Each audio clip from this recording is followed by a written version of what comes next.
Michel Rocard, homme emblématique de la classe politique française, est décédé samedi à l'âge de 85 ans. Celui qui a incarné la gauche social-démocrate a également été une figure du paysage politique yvelinois. Il a laissé une trace particulière en matière de culture. Il a créé la médiathèque, il a créé également le théâtre Simone Signoret, il a modernisé le conservatoire de musique. On se rend compte à travers les hommages qui sont rendus ces derniers jours et ces dernières heures encore que finalement ces hommages sont issus de toutes les sensibilités politiques. C'est une grande tristesse parce que pour moi c'était un ami et un patron. J'ai commencé mon apprentissage politique avec lui au PSU. C'est un homme d'une telle intelligence, d'une telle réflexion. La France n'a jamais connu la social-démocratie et du coup elle ne connaît pas le dialogue social et elle ne connaît pas l'équilibre. La France vit avec des pulsions brutales. Le Front populaire, la libération. Mai 58, on change à propos de l'Algérie de constitution. Ouais. Mai 68, la France entière en grève générale pour demander une autre inflexion du pouvoir qui n'entend rien politiquement, mais qui entend beaucoup culturellement et sociologiquement. Nous ne sommes pas en social-démocratie et c'est dommage. Un peu triste, mais je suis quand même contente. Pourquoi ? De changer de classe, comme ça.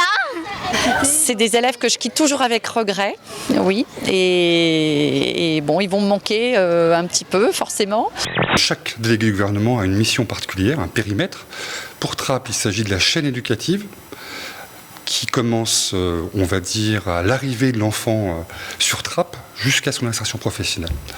Donc il s'agit de pouvoir travailler sur cette chaîne éducative avec l'ensemble des acteurs, l'éducation nationale, au premier chef, mais pas seulement, l'ensemble des partenaires, la ville, les associations et l'ensemble des services de l'État, avec l'idée de pouvoir améliorer la réussite de chaque jeune sur le territoire.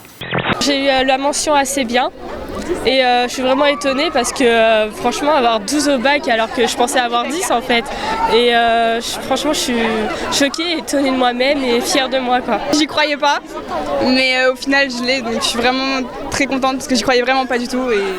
Des rires, des larmes, scène habituelle en ce mois de juillet. Je pense que ce week-end était vraiment spécial et c'était un grand week-end pour moi. C'est la plus grande victoire de ma vie et remporter cette coupe était vraiment fantastique.